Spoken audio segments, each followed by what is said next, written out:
Ariel, vous voulez pas faire un voyage autour de notre invitée, Tatiana de René?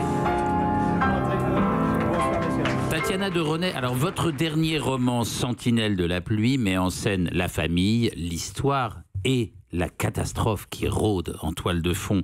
Des secrets de famille, une atmosphère bien particulière, un désastre qui se prépare, la crue de la Seine, c'est-à-dire une occasion inespérée pour un père de famille de sortir chercher des allumettes et ne jamais revenir, mais en barque.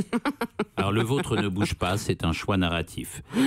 La nature, ses métamorphoses, ses menaces, est depuis toujours l'allié de la mythologie et de la littérature. Bien sûr, on pense tout de suite à l'attaque de la moussaka géante, ce chef-d'œuvre, mais aussi à des catastrophes encore plus redoutables, comme la sortie d'un album de U2 ou la participation de Sami Nasseri à Danse avec les stars. Mais déjà bien avant ces regrettables cataclysmes, il y eut la destruction d'un monde à peine construit dans la Genèse, le déluge. Une histoire qui d'ailleurs, comme la vôtre, commence par un arbre. C'est l'anéantissement par l'eau, l'élément premier, d'une humanité défectueuse, pas à la hauteur. Une catastrophe naturelle qui aurait franchement pu être évitée avec quelques sacrifices appropriés et un peu de coopération de chacun. Mais non, les hommes à ce moment-là sont capricieux, mais surtout vieux, très vieux. Adam avait vécu 930 ans. Les caisses de retraite étaient à genoux à l'époque. À côté de Mathusalem, 967 ans, Jeanne Calment et Valéry Giscard d'Estaing, c'est les Kids United. Le maître du monde avait prévenu un homme, Noé, 500 ans et quelques à l'époque, 430 ans seulement de plus que votre héros. Une prochaine crue allait donc détruire l'aventure humaine qui n'allait nulle part. Vous savez que pendant 120 ans, Noé a construit une arche, qui était une sorte de Tinder pour les couples d'animaux, et il a prévenu le public, le grand public, mais en vain. Il a dit, un petit problème d'apocalypse va arriver, mais personne ne l'a écouté. À l'époque, le syndic de copropriété de la planète était très mal organisé. D'ailleurs, aujourd'hui, ce n'est pas mieux. On a un peu le même genre d'avertissement, mais sous prétexte que Nicolas Hulot touche de l'argent d'une marque de déodorant, personne n'écoute, une fois de plus. Ernesto Sabato, génie argentin, auteur de L'écrivain et la catastrophe, a dit « Une des missions de la grande littérature, réveiller l'homme qui voyage vers l'échafaud ». On pourrait évoquer le « Tu n'as rien vu à Hiroshima » de Marguerite Duras, le poème sur le désastre de Lisbonne de Voltaire, Au-dessous du volcan de Malcolm Lowry. L'imminence de la catastrophe déclenche toujours une grande inspiration.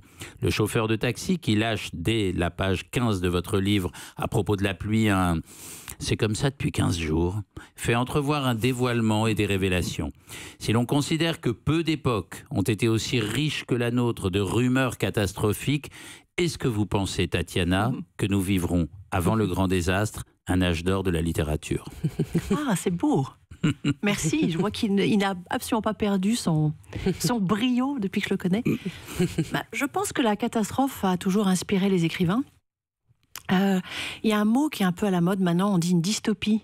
Ouais. D'ailleurs, je ne sais même pas si elle existe en français, parce que c'est un mot qui vient d'un mot anglais, dystopia. Donc, existe-t-il ce mot? Oui, en français, on parle de dystopie, oui.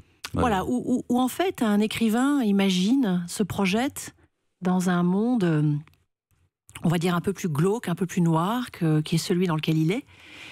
Et ce qui est assez intéressant, c'est quand j'ai eu l'idée de ce livre, il y a déjà maintenant fort longtemps. Ah oui? Oui.